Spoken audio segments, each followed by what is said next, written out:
Hai teman-teman, selamat datang di IT News, tempatnya berita aktual dan fakta yang jarang diungkap media lain.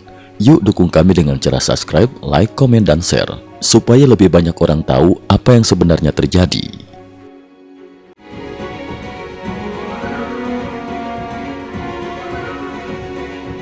Salam pemirsa, gelombang gerakan anti pemerintah berskala nasional di Iran resmi memasuki hari kelima pada Kamis 1 Januari 2026. Dengan skala dan intensitas yang terus meningkat, aksi protes yang semula dipicu oleh krisis ekonomi kini berkembang menjadi gerakan politik terbuka yang secara langsung menantang fondasi sistem teokrasi Republik Islam Iran. Hingga awal tahun baru 2026, demonstrasi dilaporkan telah meluas ke lebih dari 50 kota di berbagai provinsi. Para pengamat menilai situasi ini sebagai salah satu tantangan paling serius terhadap kekuasaan ulama sejak Revolusi Islam 1979. Krisis ekonomi jadi pemicu awal. Akar gelombang protes ini bermula dari krisis nilai tukar rial Iran yang anjlok tajam dalam waktu sangat singkat. Dalam kurun 2 hari terakhir Desember 2025, nilai tukar merosot dari $1 AS sama dengan 1,38 juta real menjadi sekitar 1,44 juta real. Sebagai negara yang sangat bergantung pada devisa impor, kejatuhan mata uang ini membuat aktivitas perdagangan lumpuh. Banyak pedagang melaporkan bahwa mereka tidak lagi mampu menentukan harga, bahkan terpaksa menutup toko.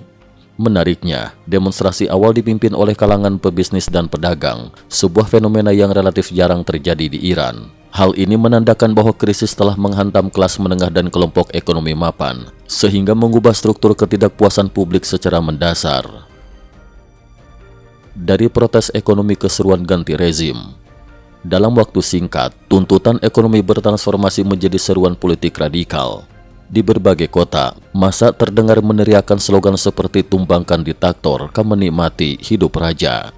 Nama Ali Khamenei secara terbuka diserang, sementara dukungan terhadap Reza Pahlavi, putra mahkota terakhir Iran, semakin lantang disuarakan di ruang publik. Penyerbuan kantor gubernur dan retaknya aparat. Pada 1 Januari 2026, eskalasi signifikan terjadi di kota Fasa, Iran Selatan.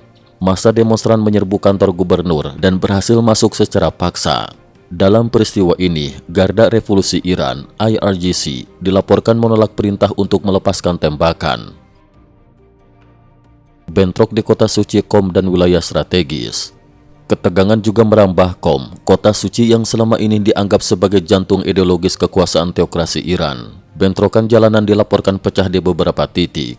Sementara itu, di Provinsi Hamadan, Fars, dan Khuzestan, sejumlah basis Garda Revolusi, markas milisi Basij, serta wilayah yang dikuasai rezim Islam diklaim telah direbut oleh demonstran. Di Mafdas, pasukan keamanan terlihat mundur, sementara massa terus bergerak maju. Perempuan di garis depan. Salah satu ciri paling mencolok dari gelombang protes kali ini adalah peran netral perempuan Iran. Banyak perempuan berdiri di garis depan, memimpin yel-yel perempuan, kehidupan, kebebasan. Di sejumlah lokasi, perempuan secara terbuka melepaskan jubah hitam Islam di tempat umum. Gerakan ini turut diikuti oleh mahasiswa, sopir truk, perawat, dan serikat guru, membentuk aliansi lintas profesi yang luas. Para demonstran juga menargetkan kamera pengawas milik pemerintah yang dihancurkan sebagai simbol perlawanan terhadap sistem pengawasan negara. Kecaman terhadap kebijakan luar negeri. Slogan-slogan terbaru tak lagi hanya menyasar kepemimpinan domestik, tetapi juga kebijakan luar negeri Iran. Massa mengecam aliran dana dan sumber daya ke Suriah, Libanon, Yaman, dan Gaza, sementara rakyat Iran sendiri terperosok dalam kemiskinan dan inflasi ekstrim. Respon pemerintah lunak di permukaan, keras di lapangan. Berbeda dari pola sebelumnya, media pemerintah dan media pro-rezim belum langsung melabeli demonstran sebagai perusuh. Presiden Masoud Pezeshkian mengakui bahwa rakyat memiliki hak untuk memprotes kenaikan harga. Ia memerintahkan Kementerian Dalam Negeri membuka dialog dengan perwakilan demonstran. Gubernur Bank Sentral pun berjanji mengendalikan inflasi dan merombak sistem perbankan. Namun di sisi lain, sejak 31 Desember 2025, pemerintah menutup sekolah, kantor, dan pasar di 26 provinsi selama 4 hari. Alasan resmi adalah penghematan energi dan gelombang dingin, tetapi publik menilai langkah ini sebagai upaya meredam momentum protes. Pemimpin tertinggi Ali Khamenei juga menunjuk Ahmad Faidi, tokoh garis keras yang dikenal dalam penindasan internal dan tercatat sebagai buronan Interpol, sebagai wakil komandan Garda Revolusi. Kekerasan, penyamaran dan retaknya barisan. Di berbagai wilayah dilaporkan terjadi penembakan dengan peluru tajam, penangkapan massal, serta operasi pasukan khusus yang menyamar sebagai warga sipil untuk memprovokasi kerusuhan dan menjebak demonstran. Meski demikian, aparat keamanan disebut kekurangan personel dan tidak mampu mengendalikan banyak kota secara bersamaan. Di beberapa daerah, polisi dan militer memilih mundur. Bahkan muncul laporan sejumlah ulama melepas jubah dan meninggalkan kota demi keselamatan. Rencana transisi dari Reza Pahlavi.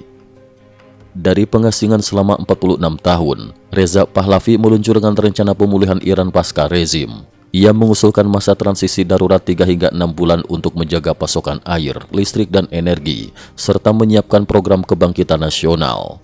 Arah masa depan Iran, menurutnya, akan ditentukan melalui referendum nasional.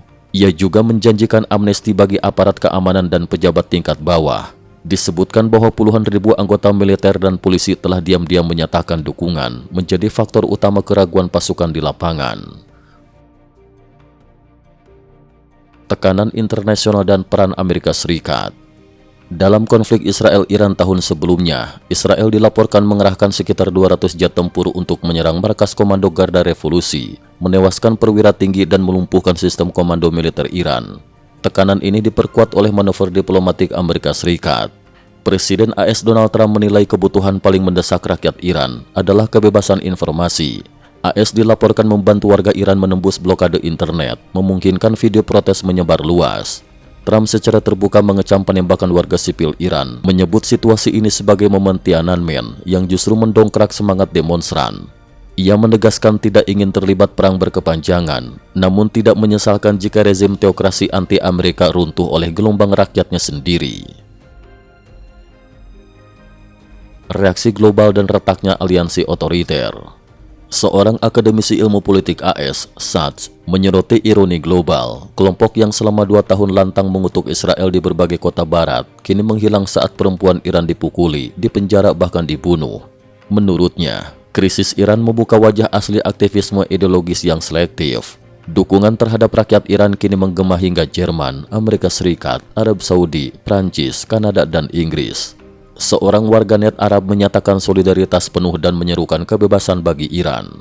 Sementara itu, Tiongkok dan Rusia yang selama ini dipandang bersama Iran sebagai segitiga besi penyeimbang Barat memilih diam. Beijing fokus pada kepentingan energi dan jalur sutra, sedangkan Moskow tersedot penuh oleh perang di Ukraina. Awal bab baru Iran. Dengan cetak biru pasca Khamenei dari Reza Pahlavi, tekanan militer Israel, serta gelombang rakyat yang kian berani, banyak pengamat menilai awal tahun baru 2026 bisa menjadi titik balik sejarah Iran. Apakah ini benar-benar fajar baru bagi Iran, atau justru awal dari konfrontasi yang lebih keras? Kini menjadi pertanyaan besar yang jawabannya sedang ditulis di jalan-jalan kota Iran. Cukup sekian dulu, terima kasih atas perhatiannya. IT News juga memiliki channel di platform kancing.com. Mohon kunjungan dan bantu subscribe agar bisa mengikuti perkembangan dunia tanpa batas. Terima kasih. Link kancing ada di dalam description.